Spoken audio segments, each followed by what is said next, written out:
नमस्कार दोस्तों, exam line के यूट्यूब चैनल पर आप सभी का स्वागत है। दोस्तों, आज की वीडियो बहुत ही ख़ास होने वाली है उन बच्चों के लिए जिनका आगामी टाइम में एग्ज़ाम है दोस्तों, चाहे वो एसएससी का हो, चाहे वो रेलवे का हो, चाहे वो स्टेट गवर्नमेंट का हो, चाहे वो सेंट्रल गवर्नमेंट का हो। और उन बच्चों के लिए ख़ास ये वीडियो है जिन बच्चों का जो बच्चे दिल्ली पुलिस की तैयारी कर रहे हैं दोस्तों। दिल्ली पुलिस कांस्टेबल 2023 की अच्छी खासी वैकेंसियाँ हैं, 7,500 पद हैं। उसकी तैयारी कर रहा है, उसके लिए काफ़ी इम्पोर्टेंट ये वीडियो रहने वाला है। इस वीडियो में हम बात करेंगे भारतीय संविधान की दोस्तों। और भारतीय संविधान में दोस्तों हम बात करेंगे भारत के संविधान के भाग और उसकी जो अनुसूचियाँ हैं उनसे रिलेटेड एक दो क्वेश्चंस जो है वो हर एग्ज़ाम में आता है। ज़्यादा लंबा वीडियो नहीं करूँगा, शॉर्ट वीडियो करूँगा। और आप हमारे चैनल पर नए हो तो सब्सक्राइब करना ना भूलें, बेल आइकन को प्रेस कर लें ताकि नोटिफिकेशन आप तक सबसे पहले पहुँच सके दोस्तों। दोस्तों चलते हैं भारतीय संविधान के भाग और अनुसूचियाँ दोस्तों। दोस्तों भाग है वो टोटल 22 है, अनुसूचियाँ हैं वो 12 हैं और अनुच्छेद हैं वो 395 है दोस्तों। दोस्तों भाग 22 में पहला भाग है वो किससे संबंधित है दोस्तों? संघ और उसके क्षेत्र दोस्तों, यूनियन एंड इट्स टेरिटरी दोस्तों। अनुच्छेद 1 से लेकर 4 तक इसका वर्णन किया गया है, 1 से 4 तक में। और भाग फर्स्ट में दोस्तों संघ और उसके क्षेत्र है। भाग 2 में नागरिकता है दोस्तों, सिटीजनशिप दोस्तों, अनुच्छेद 5 से 11 तक वर्णन है। भाग 3 है, इसमें मौलिक अधिकार है, फंडामेंटल ड्यूटीज, फंडामेंटल राइट्स, अनुच्छेद 12 से 35। ये भी याद रखना दोस्तों, अनुच्छेद 12 से 35 है वो किस भाग में है और उसमें क्या है दोस्तों? मौलिक अधिकार है 12 से 35 में, भाग 3 में। भाग 4 में है जो है वो राज्य के नीति निर्देशक तत्व दोस्तों, और वो अनुच्छेद 36 से 51 तक हैं दोस्तों। भाग 4A में दोस्तों मौलिक कर्तव्य है, फंडामेंटल ड्यूटीज, अनुच्छेद 51A में वर्णन किया गया है। और 42वें संविधान संशोधन के तहत इसका जो है वर्णन किया गया है 1978 में जो हुआ था इंदिरा गांधी सरकार के टाइम में। भाग 5 है वो संघ का वर्णन है, और भाग 6 है वो राज्य का वर्णन है। भाग 7 है वो 7वें संविधान संशोधन जो 1956 में हुआ था, इसे निष्कृत कर दिया गया था दोस्तों। भाग 8 है वो संघ राज्य क्षेत्र यूनियन टेरिटरी, अनुच्छेद 239 से 242 तक किया गया है दोस्तों वर्णन।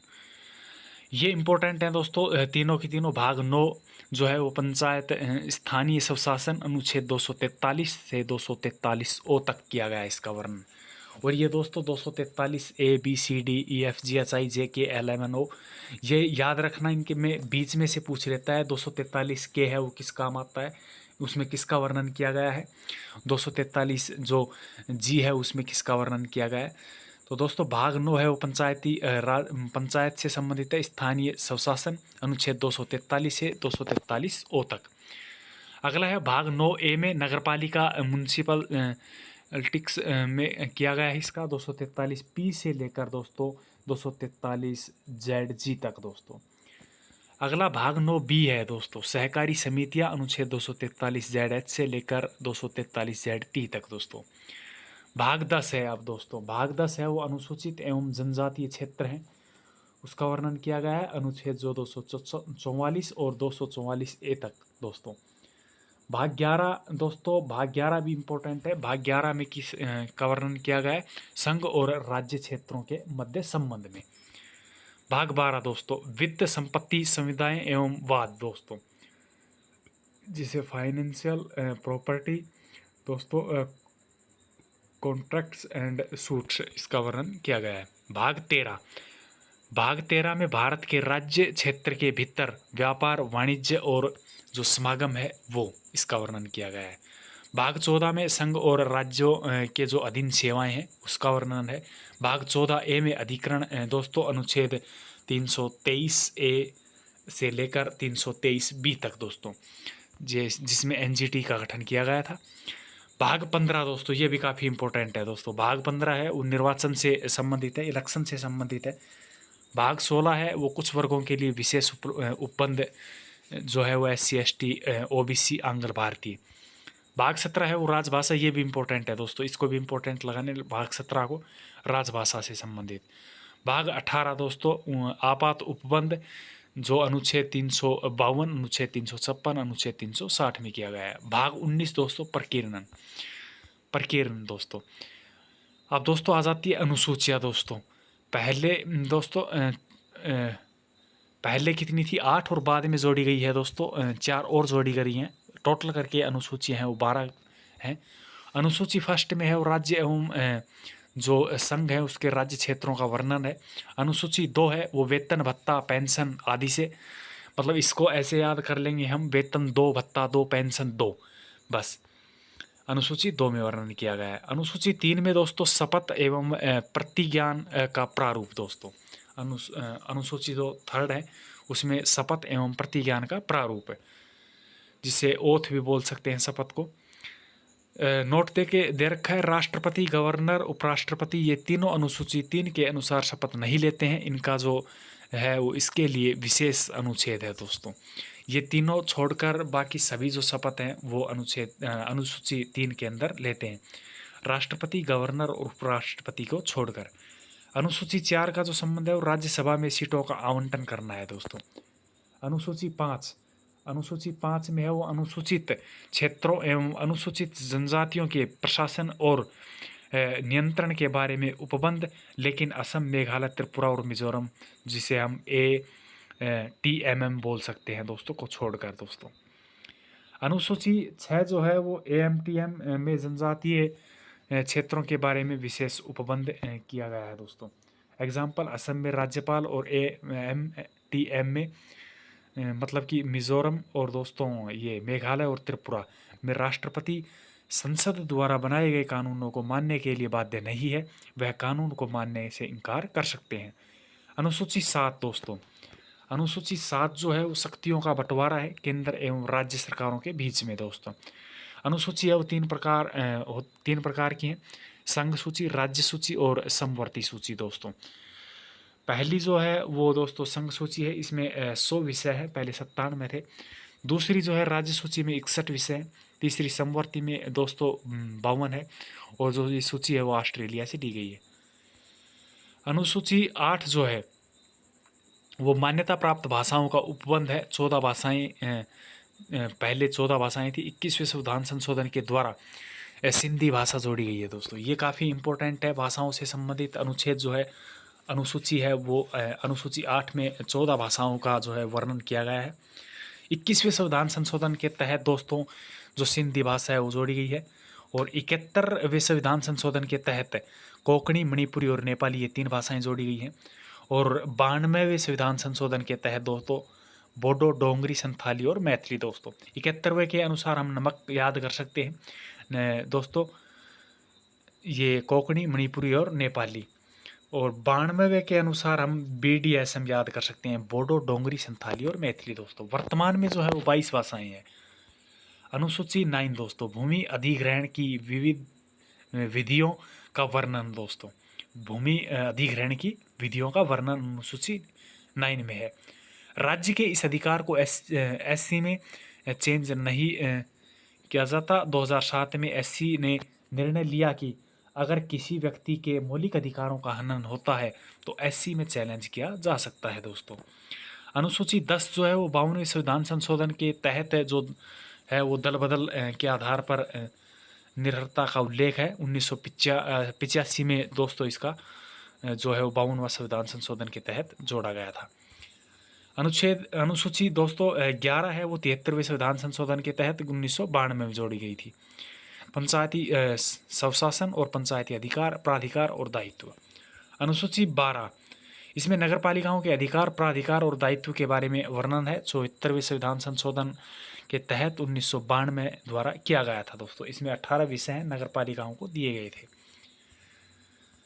अब दोस्तों जो यूनियन एंड टेरिटरीज है, संघ और इसके क्षेत्र हैं, वो भाग 1 अनुच्छेद 1 से 4 तक दोस्तों।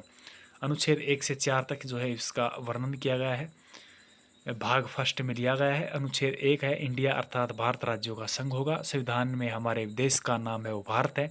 भारत के राज्य क्षेत्र में शामिल होंगे संघ राज्य, संघ शासित प्रदेश और अर्जित किए जाने वाले क्षेत्र दोस्तों। अब राज्य है वो 28 हो गए हैं और संघ शासित जो प्रदेश हैं वो दोस्तों 8 हो गए हैं, 28 और 8। अनुच्छेद 2 के तहत स्टेट जो है वो बाहरी और भौगोलिक सीमाएं जो है उसमें किसी भी बाहरी क्षेत्र को शामिल करने का उपबंध है दोस्तों। संसद कानून बनाकर किसी भी बाहरी क्षेत्र को शामिल कर सकती है दोस्तों। अनुच्छेद 3 है वो भौगोलिक सीमा के अकॉर्डिंग है। स्टेट प्लस यूटी प्लस में जो वो है जो अंदर कोई भी बदलाव जो है वो करना है। भारत की भौगोलिक सीमाओं के अंदर परिवर्तन करने का उपबंध है वो अनुच्छेद है वो 3 में दिया गया है। नए राज्यों का निर्माण, नाम परिवर्तन, सीमा में परिवर्तन आदि प्रक्रिया है वो संविधान में बिल लाया गया था। और बिल लाने से के पहले राष्ट्रपति उस राज्य के विधान मंडल से पूछता है कि अवधि राष्ट्रपति विधानमंडल को समय पर देते हैं। राय मानना बाध्य नहीं है। बिल को साधारण बहुमत से पास होता है। बिल है वो साधारण बहुमत से पास होता है। अनुच्छेद 4 है वो अनुच्छेद 4 में दोस्तों अनुच्छेद 2 और 3 के तहत जो भी परिवर्तन किए जाएंगे उसके अनुच्छेद 368 के अंतर्गत नहीं आएंगे दोस्तों। संविधान संशोधन है जो अनुच्छेद 2 व 3 में संशोधन किया जाएगा, 3 से संविधान संशोधन नहीं माना जाएगा दोस्तों। सिक्किम को भारत का राज्य बनाने के लिए 36वां संविधान संशोधन जो है वो करना पड़ा। ये 36वें संविधान संशोधन के तहत सिक्किम को दोस्तों जोड़ा गया था। अर्थात 35वें संविधान संशोधन के तहत भारतीय संविधान में एक नया अनुच्छेद 2A बनाया गया। इसमें सिक्किम को भारत का संघ शहर राज्य है वो बनाया गया था। यह सुधार राज्य का एक नया वर्ग बनाने के लिए दोस्तों किया गया। 36वां संविधान संशोधन दोस्तों, 36वां संविधान संशोधन अनुच्छेद 2A को समाप्त करने के लिए तथा सिक्किम के लिए विशेष प्रावधान जो है वो करने के लिए संशोधित किया गया था दोस्तों। अनुच्छेद 368 में क्या क्या उल्लेख है दोस्तों? अनुच्छेद 368 में संविधान संशोधन को जो है 2 तरीके से हो सकता है। संशोधन की शक्ति संसद पार्लियामेंट में जो है निहित है। संविधान संशोधन विधेयकों को राष्ट्रपति अनिवार्य रूप से अनुमति देते हैं, अर्थात इन विधेयकों को राष्ट्रपति पुनर्विचार के लिए नहीं लौटाते। 24वें संविधान संशोधन के द्वारा यह जोड़ा गया है। और नोट दे के लिख रखा है कि संविधान जो संशोधन है उसको बिल को किसी भी सभा में लाया जा सकता है जिसे स्पेशल मेजॉरिटी के से पास होना चाहिए। सेकंड पॉइंट है वो जॉइंट सिटिंग जो संयुक्त अधिवेशन है वो नहीं होती। संशोधन बिल है वो कॉन्स्टिट्यूशनल अमेंडमेंट बिल है। जो धन विधेयक है ना, जो विधेयक स्पेशल मेजॉरिटी में है आते हैं उसके पास होते हैं और उनके संदर्भ में है वो जॉइंट सिटिंग नहीं होती है दोस्तों। क्वेश्चन क्या आता है कि क्या संविधान संशोधन को न्यायालय में चैलेंज किया जा सकता है दोस्तों? ये आप कमेंट करके बताएंगे।